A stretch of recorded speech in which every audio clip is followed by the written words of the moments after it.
అందరికీ నమస్కారం. Epic story lines కు స్వాగతం. శివపురాణంలోని తరువాయి కథ. తారకుణ్ణి అతనితో పాటు అనేక మంది ఇతర రాక్షసులను చంపిన అనంతరం కుమారస్వామి కొంతకాలం స్వర్గంలోనే ఉండి పార్వతీ పరమేశ్వరులను సేవించాలని బుద్ధి పుట్టి కైలాసానికి వచ్చి అక్కడ ఉండిపోయాడు.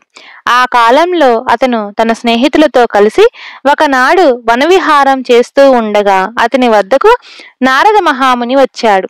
కుమారస్వామి నారదుడికి అతిథి సత్కారాలు చేసి, మునీశ్వర, లోకాలలో విశేషాలేమిటి అని అడిగాడు. నీ దయవల్ల అన్ని లోకాల వారు సుఖంగా ఉన్నారు. రాక్షసులను చంపేశావు కనుక యజ్ఞయాగాదులు చక్కగా జరుగుతున్నాయి. అయితే నీకు ఒక విషయం చెప్పడానికి వచ్చాను. ఈ సమీపంలోనే బిల్లుపురం అనే గ్రామం ఉన్నది. అక్కడ పులిందుడనే బిల్లురాజు ఉన్నాడు. అతను ఈశ్వర భక్తుడు. అతనికి అతని భార్యకు చాలా కాలం సంతానం కలగలేదు. ఇలా ఉండగా ఆ బిల్లురాజుకు వనంలో ఒక ఆడపిల్ల దొరికింది. అతను ఆ పిల్లను తెచ్చి తన భార్యకిచ్చాడు. ఆ దంపతులు ఆ పిల్లకు వల్లి అని పేరు పెట్టి అతి గారాబంగా పెంచారు. వల్లి అందచందాలు వర్ణించడం నా తరం కాదు. బంగారు బొమ్మ, చూడగానే వనలక్ష్మి అనిపిస్తుంది. ఆమె నీకు భార్య అవుతుందని బ్రహ్మదేవుడు మాటల సందర్భంలో నాతో అన్నాడు. అందుచేత నీవు ఆమెను పెళ్లి చేసుకుని సుఖపడు అన్నాడు నారదుడు. తరువాత నారదుడు కుమారస్వామి వద్ద సెలవు తీసుకుని బిల్లురాజైన పులిందుడి వద్దకు వెళ్ళాడు. పులిందుడు ఆయన్ను గౌరవించి కూర్చోబెట్టి, మునీశ్వర, మా వల్లికి తగిన గుణరూపాలు గల భర్త ఎక్కడ దొరుకుతాడో సెలవివ్వండి అని అడిగాడు.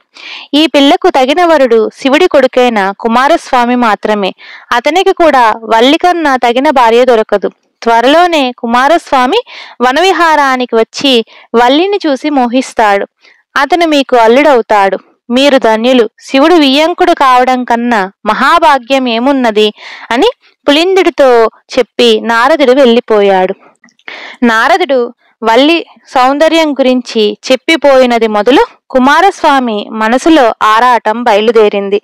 ఆమెను పెళ్లాడాలన్న కోరిక అతనిలో తలెత్తింది.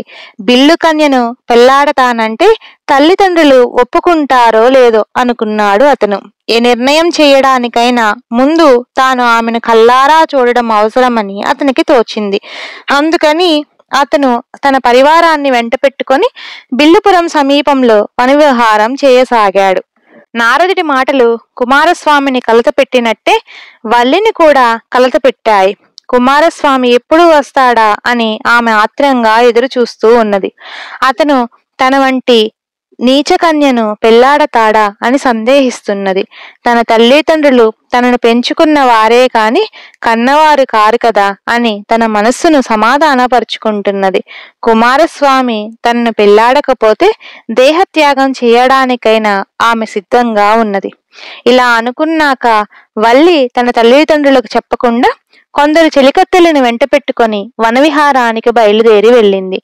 ఆమె తన చెలికత్తెలతో సహా ఒక గున్నమామిడి చెట్టు కింద కూర్చొని ఉండగా కుమారస్వామి తన అనుచరులతో వచ్చి సమీపంలోనే మరొక చెట్టు కింద కూర్చున్నాడు. వల్లి చెలికత్తె ఒకటి అతని వద్దకు వచ్చి, అయ్యా, మీరెవరు? ఎక్కడి నుండి వచ్చారు? ఈ పుష్పవనం పులిందరాజు కుమార్తె అయిన వల్లీదేవి విహారస్థలం. ఈ ప్రదేశానికి మగవాళ్ళు రాకూడదు అన్నది. ఆ మాటలు వినగానే కుమారస్వామికి కొత్త ఉత్సాహం వచ్చింది.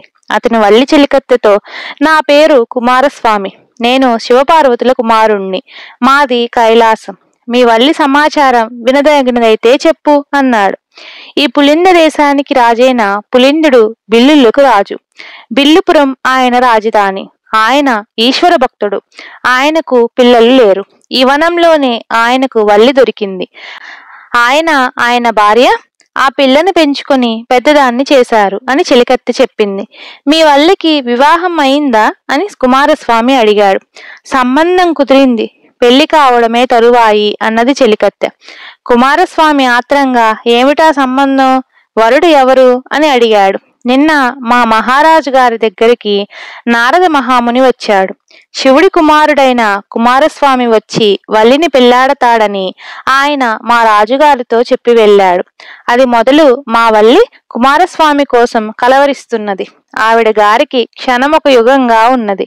ఆమె బాధ చూడలేక వనవిహారానికి తీసుకువచ్చి ఆ మామిడి చెట్టు కింద కూర్చోబెట్టాం. నువ్వు ఇక్కడే ఉండు, వల్లిని తీసుకువస్తాను అంటూ చెలికత్తె వెళ్లి వల్లిని చేయి పట్టుకొని లాక్కొచ్చింది. కుమారస్వామి వల్లి చేయి పట్టుకొని నా వెంట వచ్చేయి, మనం పెళ్లి చేసుకుందామన్నాడు. నన్ను పెళ్లి చేసుకోదలిస్తే నా తల్లిదండ్రుల అనుమతి పొందాలి.